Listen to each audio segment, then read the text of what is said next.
Ok, bonjour, bonsoir, je ne sais pas l'heure à laquelle vous regarderez cette vidéo.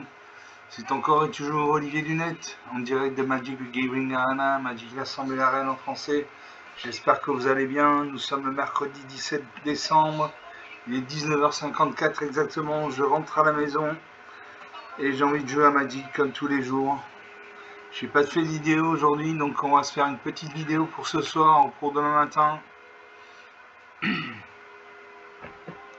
Avant d'aller à France Travail, avant d'aller au boulot, avant d'aller à la fac. Petite bulle de sérénité, une petite bulle d'oxygène. Dans ce monde effrayant, parfois, souvent, et parfois beau aussi.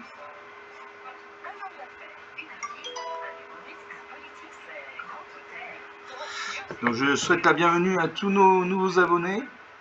Voilà, on est 121 abonnés au jour d'aujourd'hui, à ce jour plutôt. Bienvenue dans la team Magic. Bon, Magic c'est un jeu, il y a pas mal de règles, mais une fois qu'on a compris les règles, c'est un super jeu, c'est un jeu de tactique. C'est pas un jeu de stratégie, c'est un jeu de tactique. Voilà, j'ai combien de terrains, donc combien de points de mana, qu'est-ce que j'invoque comme créature, est-ce que j'invoque cette créature plutôt que cette créature, est-ce que j'attaque, est-ce que je défends, est-ce que j'attaque avec telle créature, qu'est-ce que je défends avec quelle créature, et donc on va jouer. On va trouver un match. Donc mes dernières vidéos, j'ai joué mon deck en jeu ultime contre le bot de Magic. Là on va jouer en intemporel. Voilà, c'est un deck, un format qui... En fait on joue contre un joueur humain. Donc c'est plus difficile que de jouer contre le bot de Magic, l'intelligence artificielle de Magic.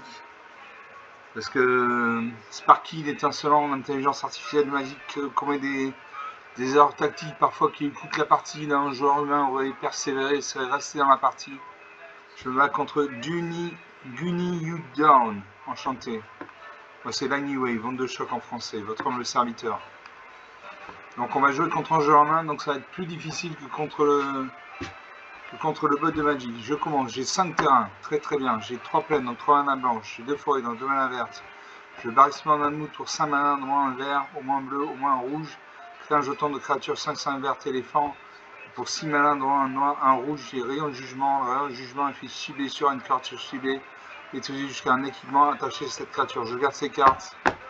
C'est pas tous les jours qu'on a 5 terrains. Je salue mon adversaire. Et je pose une plaine. Alors ça me salue. Je pose une plaine. Je pose une forêt. Le barrissement Mammouth nécessite un mana vert, donc je joue mana verte. Alors ça pas une deuxième plaine. Invoque l'as de l'escrime, un double initiative. Double initiative, ça veut dire qu'il attaque 2 fois. Il attaque 2 fois avant que mes créatures n'attaquent. Je fais pas une autre plaine.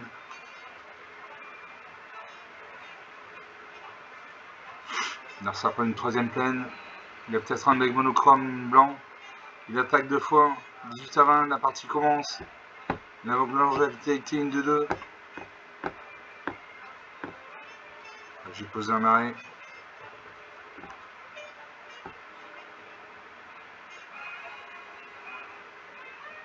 Alors ça m'attaque. 14 à 20, 6 points d'écart. Je pose une plaine.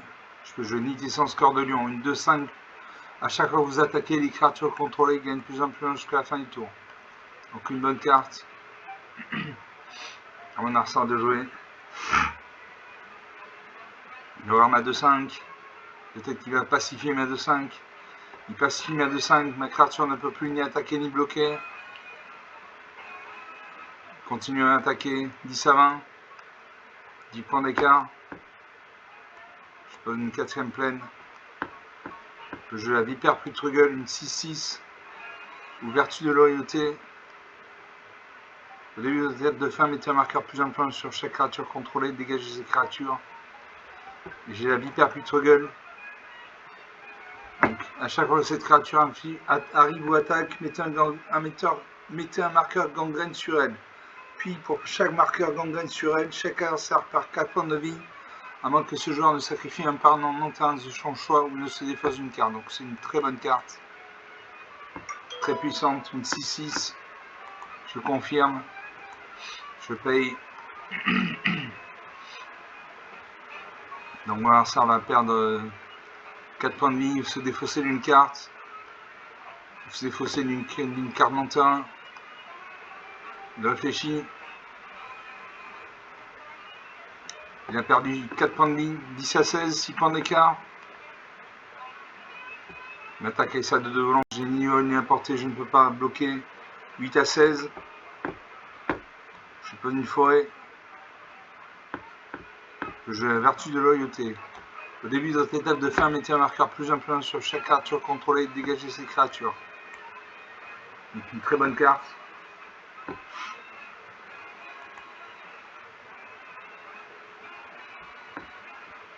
J'attaque à ma 6-6. Va-t-il bloquer? Je mets un marqueur gangrène sur ma créature. L'adversaire va perdre 4 points de vie, se défausser d'une carte. Il perd 4 points de vie. 8 partout.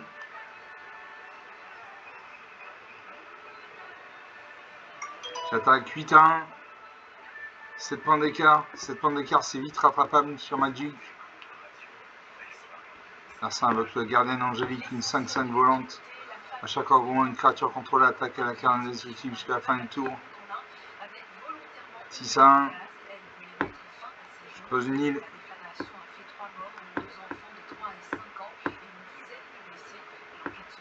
Je mets 7-7. J'attaque. L'adversaire va se défausser d'une carte ou d'un permanent de terrain. Se défausse d'une carte. Très bien. Je bloque avec ça 1.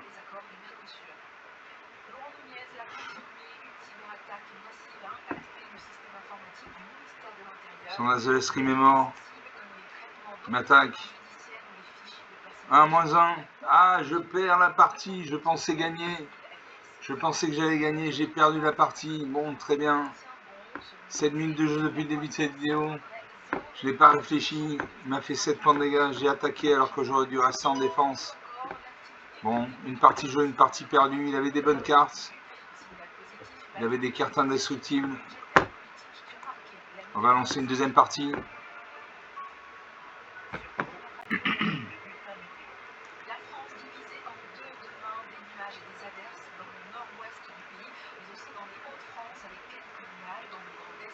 On attend le serveur. Donc pour les nouveaux, je vous conseille de regarder ces vidéos sur tablette ou ordinateur. Parce que sur smartphone, l'écran est trop petit, vous n'allez rien voir, ça va vous écœurer. Et je vous conseille vivement de regarder ma playlist découverte de Magic the Gathering Arena. Vous apprendrez à jouer, entre autres. Donc vous comprendrez le jeu. Ensuite, une deuxième partie, il montre toujours mon deck ange ultime en intemporel. Donc contre ange en main.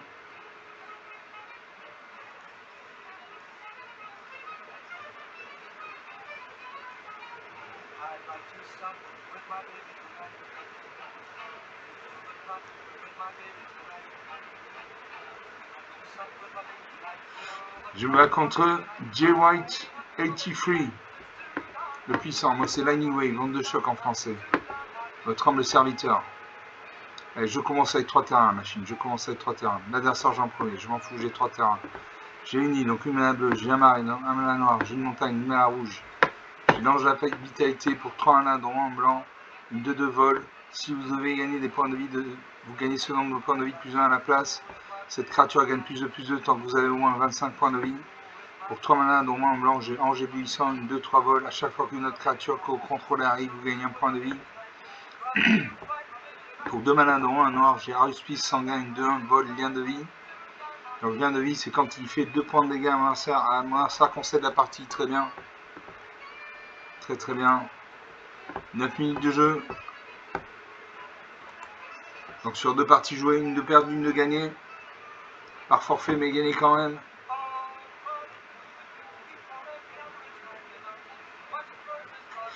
On va faire une troisième partie. Voilà, donc je vous conseille vivement de regarder ma playlist découverte de MTG Arena. Vous apprendrez à jouer.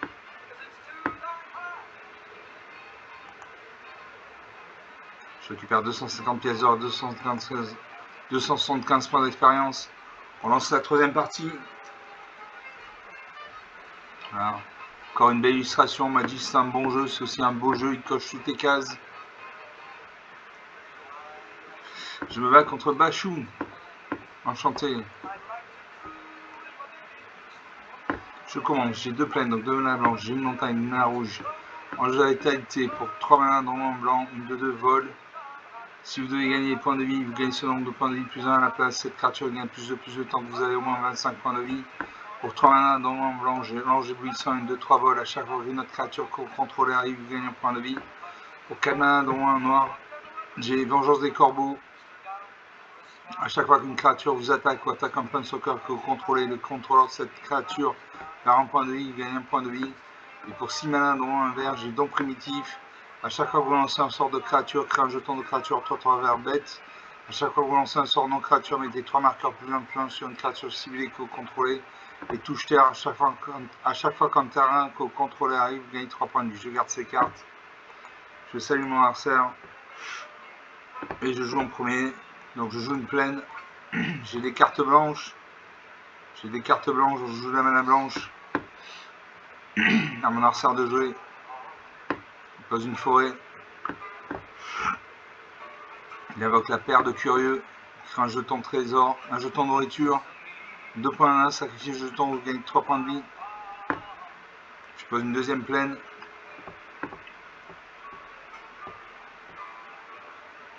À mon adversaire de jouer. Alors sa main, il pose une deuxième forêt. Va-t-il invoquer une créature? Il invoque la fourmi peau de nectar de Kazundu. Une 1-3, touche terre. À chaque fois que tu as un contrôlé, vous gagnez un point de vie. Ah, moi je joue une forêt. Là je peux jouer l'ange éblouissant. Une 2-3 vols. À chaque fois qu'une autre créature contrôlée arrive, vous gagnez un point de vie. Donc au prochain tour, je vais jouer l'ange d'habitabilité, donc je vais gagner un point de vie. À mon adversaire de jouer. Il réfléchit, il aura sa main. Quand il y a 10 blanc autour des cartes comme ça, ça veut dire qu'il aura sa main. Il réfléchit, peut-être qu'il n'a pas de terrain. Il invoque le guérisseur de la clairière. Quand cette créature arrive, il gagne 3 points de vie. 20-23, la partie n'a toujours pas commencé. Je pose un marais. Je joue à la vengeance du corbeau.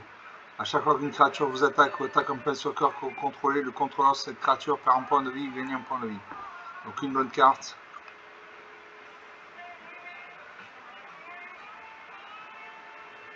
Une bonne carte.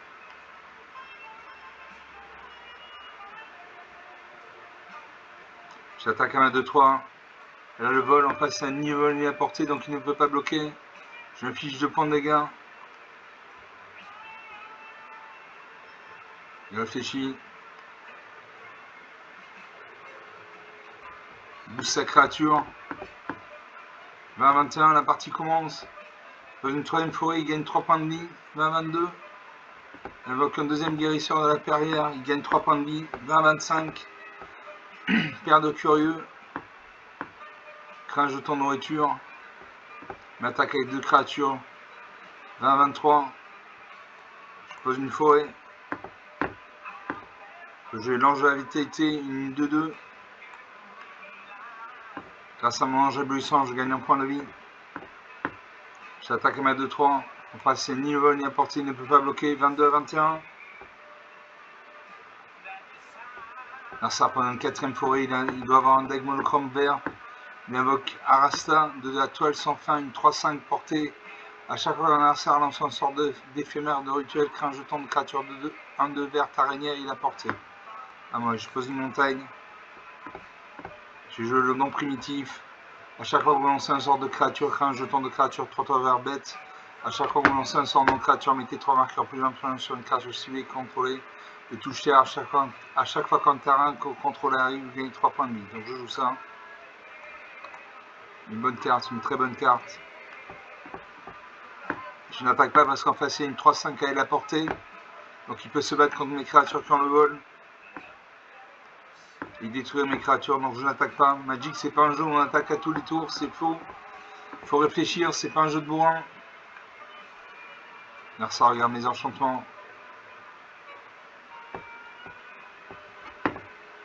Il détruit ma vengeance des corbeaux. Moi, je peux jouer Ulrich de la Krallen Horde, une 4-4. À chaque fois que cette créature arrive ou se transforme en Ulrich de la Krallen Horde, une créature ciblée gagne +4 jusqu'à la fin du tour. Au début de chaque entretien, il se concentre d'un thé lancé au tour précédent, transforme Ulrich de la Krallen Horde.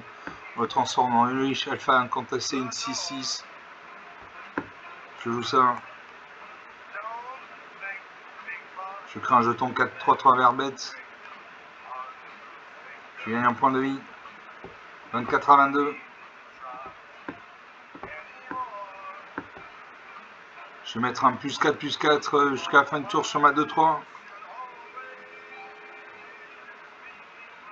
C'est une 6-7. 26 points d'écart. J'attaque à ma 6-7. Il peut bloquer avec sa 3-5, mais il a 22 points de vie. Il peut se permettre de ne pas bloquer. Il réfléchit. Il encaisse 26 à 16. Il a un jeton de nourriture. Il peut gagner 3 points de vie.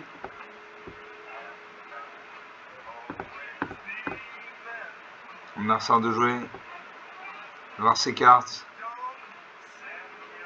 On va voir le champ de bataille. Mon Ulrich de la Krallen Horde se transforme en 6-6.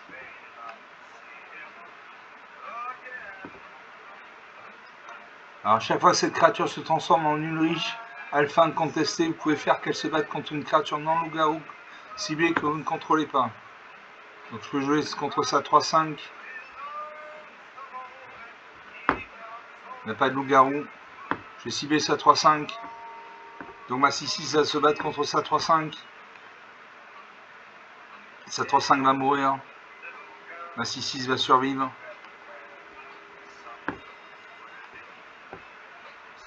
Je valide. Sa créature meurt. Il reste 4 créatures sur champ de bataille. Je vais jouer la vipère Putrugel, une 6-6. Une vitalité perpétuelle, une 3-3. Les créatures contrôlées ont ajouté à main la couleur de votre choix. Allez, je joue ça.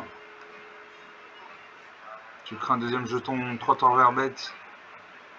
Je gagne un point de vie. 28 à 16. 12 points d'écart. 30 à 16. Je joue la vampire Putrugel. J'ai engagé. Hop, hop. Hop. Hop.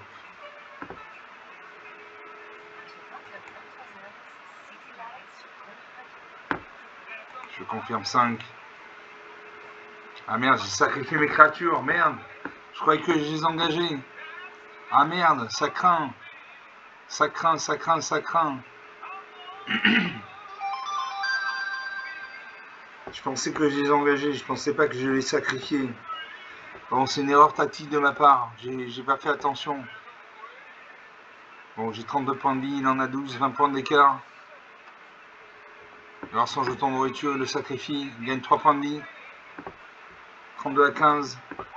J'attaque à ma 2-3, en face à ni haut ni à portée, il encaisse. 32 à 13. 19 points d'écart. L'adversaire gagne 3 points de vie. 32 à 14. Il invoque la rasta et la toile sans fin. Une 3-5 portée. Je peux une montagne.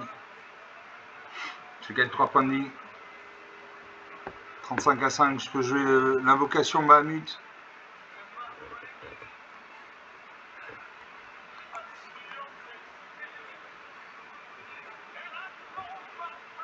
Je crée un jeton 3-3.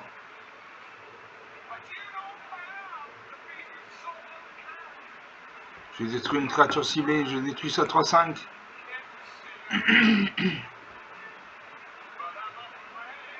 Je gagne des points de vie, 37 à 14. J'attaque à ma 6-6. L'adversaire va soit perdre 4 points de vie, soit détruire un permanent de terrain, soit se défausser d'une carte. Regarde les créatures sur le champ de bataille.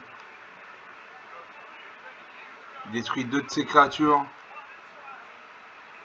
Il reste 2 créatures sur le champ de bataille. Il invoque le voile en peau de serpent.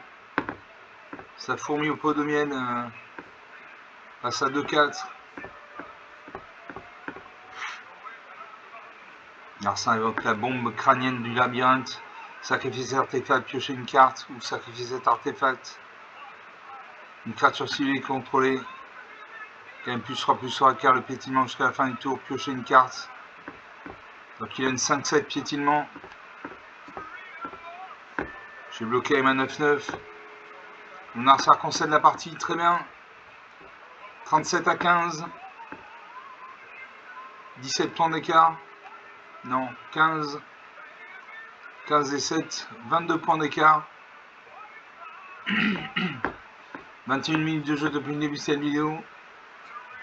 Voilà, donc sur 3 parties jouées, 1 de perdue, 2 de gagnées. J'avais des bonnes cartes. J'avais le don primitif qui m'a permis de créer des jetons 3-3. J'avais la pile hyper gueule avec ses marqueurs gangrène. Donc une bonne carte, voilà. Rien à dire. On va faire une 4e partie. On va mettre de la musique quand même, c'est mieux en musique. La vie c'est mieux en musique.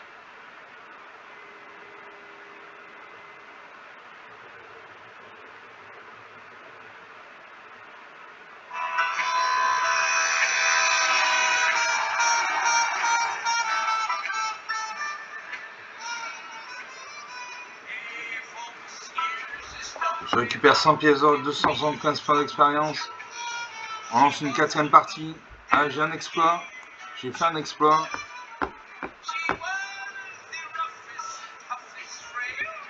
Ah, j'ai lancé un sort de saga, un sort de barde ou un sort compte de nuit d'hiver. Je récupère. Très bien. C'est tout pour l'instant. Donc on revient à l'accueil.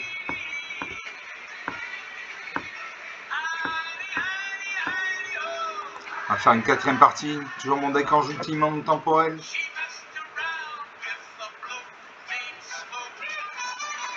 Encore une belle illustration magique. On est au pôle Nord là chez les Inuits.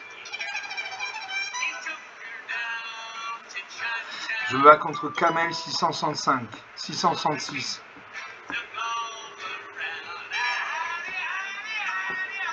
Je commence, j'ai une plaine, donc une main blanche, j'ai un marais, donc une main noire. J'ai une montagne, donc une main rouge. J'ai l'autorité des consuls pour rentrer en mana. Les créatures qu'on ça contrôle arrivent engagées. À chaque fois une créature qu'on ça contrôle arrive, vous gagnez un point de vie. Pour un mana bleu, j'ai classe magicien, il n'a pas de nœud. Je vais baisser la musique quand même. Voilà. Il n'y a pas de limite au nombre de cartes dans votre main. Quand cette case devient niveau 2, piochez 2 cartes. Et niveau 3, à chaque fois que vous piochez une carte, mettez un marqueur plus +1 sur une créature ciblée que vous contrôlez. Pour un point de mana incolore, j'ai Fontaine de Renouveau. Au début de votre entretien, vous gagnez un point de vie. Sacrifiez cet artefact, piochez une carte.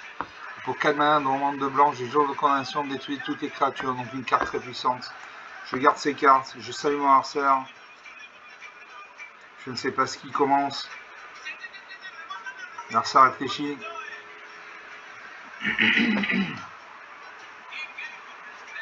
Réfléchit, soit il garde sa main de départ, soit il déclare un mulligan. Il a gardé sa main de départ.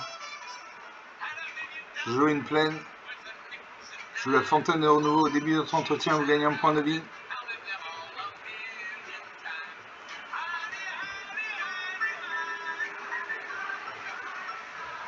Là, ça pose une plaine également.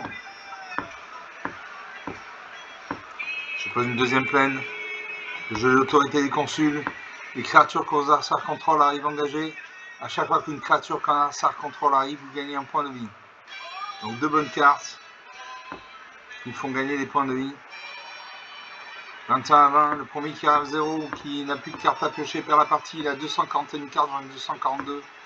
Il a posé une plaine, il a invoqué l'orateur passionné, une 2-2. À chaque fois qu'une autre créature contrôlée arrive, il gagne un point de vie. Je vais jouer une montagne. Je joue la jeune Valkyrie, une 1-3 vol. À chaque fois qu'un entrant, je contrôle arrive, mettez un marqueur plus 1 sur cette créature.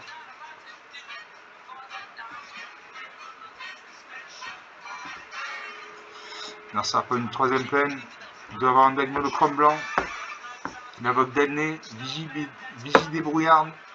Les créatures contrôlées de force inférieure égale à 2 ne peuvent pas être bloquées par des créatures de force supérieure égale à 3.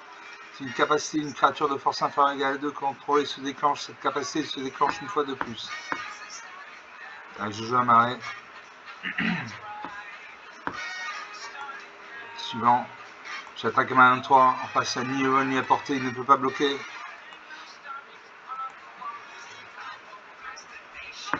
« 25 à 21, la partie commence. Face aux attaquants. Narsa m'attaque avec ses 2 créatures actives, il va me faire 4 points de dégâts. 21 partout. Je gagne un point de vie. Je pose un marais. J'attaque à main 3. 22 à 20. Donc à chaque tour, il me fait 4 points de dégâts, je lui fais un point de dégâts. Donc si on fait la course au point de vie, je perds. Il faut que j'invoque des créatures. Narsa réfléchit. Il n'a pas de terrain. Il attaque avec ses 2 créatures actives. 18 à 20. Je gagne un point de vie, 19 à 20. Je pose une forêt. Suivant. J'attaque à main 3 toujours. 19 partout.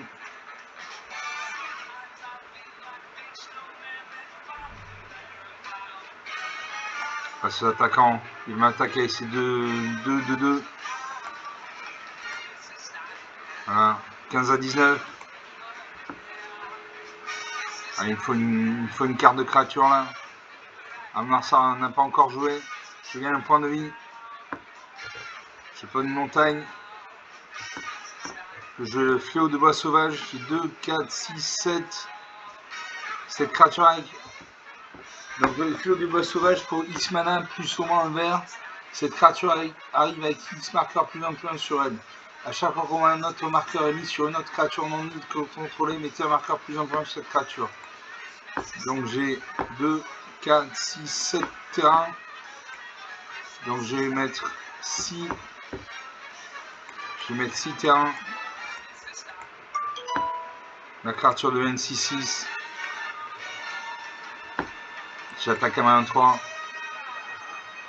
16 à 18. Narsa de jouer. Il y a 3 terrains non engagés, donc 3 points de mana. Il peut invoquer une carte avec un coup d'invocation de 3 points de mana. Il réfléchit. Il attaque avec ses 2 créatures. Donc ces créatures ne peuvent pas être bloquées par des créatures de force supérieure égale à 3.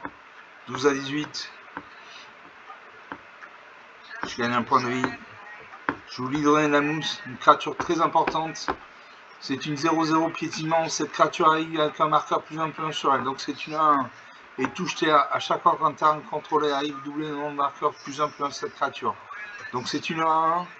À chaque fois qu'un terrain arrive, elle va passer de 1 à 2-2, puis de 2-2 à 4-4, puis de 4-4 à 8-8, puis de 8-8 à 16-16, puis de 16-16 à 32-32, puis de 32-32 à 64-64, etc., etc. Donc une carte très dangereuse à protéger au maximum.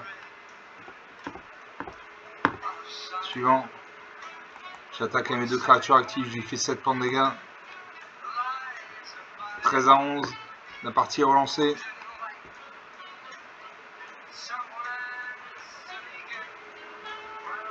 Narsa de jouer. Il réfléchit quand il y a un halo autour de son icône comme ça veut dire qu'il réfléchit. Il ne pose pas de terrain. Il attaque avec ses 2 créatures actives, il me fait 4 points de dégâts. 9 à 11. On se tient au score.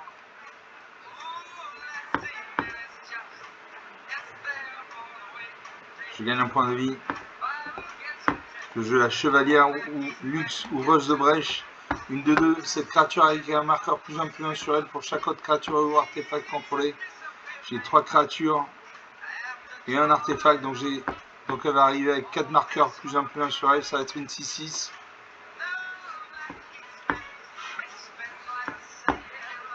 Mon fléau de bois sauvage passe à 7-7. Suivant. J'attaque mes 3 créatures. Je lui fais 9 points de dégâts. Il ne peut pas bloquer, ses créatures sont engagées. 10-2. Termine le tour. Alors ça pour une 4ème peine, il y a 4 points malins, il peut invoquer une carte avec un coup d'invocation de 4 points malins. Et il concède la partie, très bien. 10-2, 8 points d'écart. 31 minutes de jeu depuis le début de cette vidéo. Bon, j'ai eu des bonnes cartes, j'ai eu de la malin. J'ai la fontaine du renouveau qui m'a permis de gagner un point de vie par tour. L'autorité des consuls qui m'a permis de gagner des points de vie à chaque fois qu'une créature que le joueur adverse contrôle arrivait. J'ai une 7-7, une 6-6, rien à dire. On va rester là pour ce soir. Donc sur 4 parties, une de perdue, 3 de gagnée, si je ne dis pas de bêtises. J'espère que vous avez apprécié ces parties, elles étaient intéressantes. Il y avait du suspense, on se tenait au score. Comme d'habitude, vous pouvez lâcher des pouces bleus, des likes, des j'aime, des commentaires. Vous pouvez parler de la chaîne autour de vous si vous pensez que ça peut intéresser quelqu'un. Je vous remercie d'avoir regardé cette vidéo, je vous salue, je vous dis à très bientôt, ciao.